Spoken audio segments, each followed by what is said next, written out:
आप सबको मेरा प्यार भरा नमस्कार। आइए आज मैं आपको बताऊंगी जाहर वीर गोगा जी की अमर कहानी। गोगा पीर की माड़ी या मेला मुख्य रूप से सहारनपुर उत्तर प्रदेश में और गोगा मेड़ी राजस्थान में लगता है, जहां गोगा जी के प्रति गहरी आस्था और पूजा होती है। उत्तर प्रदेश के सहारनपुर में यह सदियों से पुराना मेला लगता आ रहा है। गोगा जी का जन्म राजस्थान में भादो कृष्ण नवमी में हुआ था। उनके पिता राजा जेवर और माता बाछल थी। जाहर वीर गोगा जी, जिन्हें जाहर पीर के नाम से भी जाना जाता है, गुरु गोरखनाथ के शिष्य एक लोक योद्धा थे, जिनका जन्म भादो कृष्ण नवमी को ददरेवा राजस्थान में हुआ।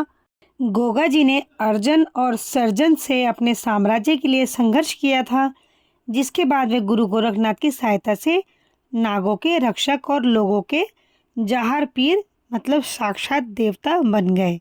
गुरु गोरखनाथ गोगा मेड़ी के टीले पर तपस्या कर रहे थे।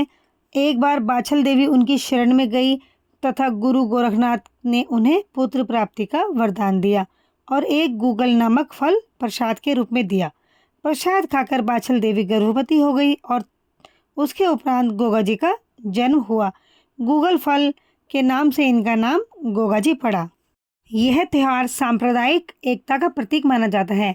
मंदिर में हिंदू और मुस्लिम समुदाय के लोग एक साथ पूजा करते हैं। मुस्लिम समुदाय गोगा जी को जाहर वीर और गोगा पीर के रूप में पूजता है, जो हिंदू मुस्लिम एकता का प्रतीक माना जाता है। गोगा नवमी मेला भी लगता है। भाद्रपद मास में गोगा नवमी के दिन गोगा मेड़ी में एक विशाल मेले का आयोजन होता है। इस मेले में दूर दूर से लोग आकर यहाँ पर अपनी मन्नत मांगते हैं। जो उनकी मन्नत जल्द पूरी होती है तो फिर वो अपनी मन्नत को पूरा करने के लिए यहाँ पर ये निशान, ये झंडा और ये पंखा चढ़ाते हैं। तो बता देती हूँ आपको गोगा जी और पंखे का क्या संबंध है। गोगा जी को नागों का देवता माना जाता है और लोक कथाओं में उन्हें सांपों से बचाने वाले के रूप में भी पूजा जाता है। पंखे का उपयोग हवा करने और ठंडक देने के लिए किया जाता है और इसी प्रक्रिया का प्रतीक माना जाता है। इस प्रकार गोगा पीर की मड़ी में पंखा चढ़ाना गोगा जी को प्रसन्न करने और उनके आशीर्वाद प्राप्त करने की एक पारंपरिक प्रथा है। यह प्रथा विशेष रूप से सावन और भादों के महीने में प्रचलित है, क्योंकि इस समय गर्मी बहुत अधिक पड़ती है। गोगा जी के घोड़े का नाम नीला घोड़ा था, जिसे उनका वाहन भी कहा जाता है। कुछ स्रोतों में उनके घोड़े का नाम जावड़िया भी बताया गया है। आइए आपको अर्जन और सर्जन की कहानी भी बता देती हूँ। गोगा जी की कोई संतान नहीं थी।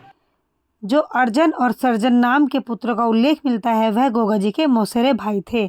वह रानी बाछल की बहन आछल के पुत्र थे, जिन्हें गोगा जी के पिता जेवर की मृत्यु के बाद राज्य का भार संभालने के लिए गोगा जी का संरक्षण प्राप्त था। किसी कारणवश गोगा जी ने अर्जन और सर्जन को हराकर राज्य का कार्यभार संभाला। वह युद्ध गोगा जी की वीरता का प्रतीक माना जाता है। इस घटना के बाद गोगा जी ने अपने साम्राज्य का विस्तार किया और नागों के साथ युद्ध किया, जिसके परिणाम स्वरूप गोगा जी नाग देवता और जाहर पीर बन गए।